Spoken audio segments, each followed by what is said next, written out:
Hi friends, ఈరోజు అయితే మనం 2024 పల్సర్ ట్విన్ డిస్క్ బైక్ దగ్గర అయితే ఉన్నాము. సో ఈ బైక్ స్పెసిఫికేషన్కి వచ్చినట్లయితే ఫ్రంట్ వచ్చేసి 280mm డిస్క్ బ్రేక్ అయితే వస్తుంది.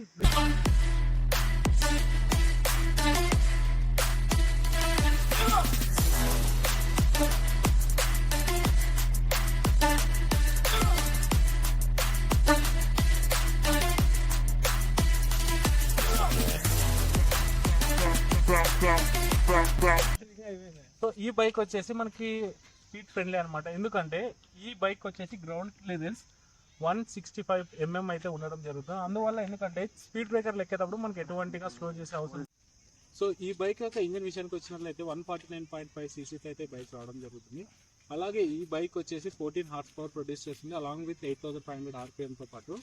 టార్క్ విషయానికి వచ్చినట్లయితే సో బైక్ యొక్క డ్రైవింగ్ ఇంప్రెషన్ ఎలా ఉందంటే సూపర్గా ఉంది. అదేవిధంగా ఈ బైక్ డ్రైవ్ చేస్తున్నప్పుడు నేనైతే చాలా పవర్ ఫీల్ అయ్యాను. అదేవిధంగా ఈ బైక్లో సిట్టింగ్ పొజిషన్ అనేది కొంచెం స్పోర్టీ మోడ్లో ఉంటుంది. సో నార్మల్గా సింగిల్ డిస్క్ పల్సర్తో మనం కంపేర్ చేసుకున్నట్లయితే కొంచెం స్పోర్టీ ఫీల్ వస్తుంది.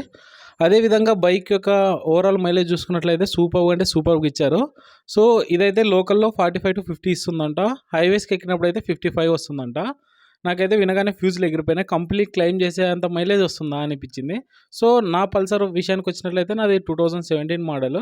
సో నా బైక్ వచ్చేసి 40 to 45 మైలేజ్ ఇస్తుంది హైవేలో. మామూలుగా లోకల్లో అయితే నాకు ఒక 35 to 40 వస్తుంది. సో ఇలాంటి మరెన్నో బైక్ కంటెంట్ వీడియోస్ కోసం మన ఛానల్ సబ్స్క్రైబ్ చేసుకోండి. సో నెక్స్ట్ ఏ బైక్ మీద వీడియో చేయాలో కామెంట్స్ అయితే తెలపండి.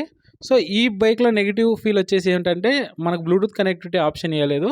సో ఇప్పుడు రీసెంట్గా లాంచ్ అయిన బైక్లో అయితే ఇచ్చాడంట. సో అది కూడా నేను తొందరలోనే చేస్తాను టెస్ట్ రైడ్. సో మరిన్ని ఇలాంటి వీడియోస్ కోసం please like, share and subscribe.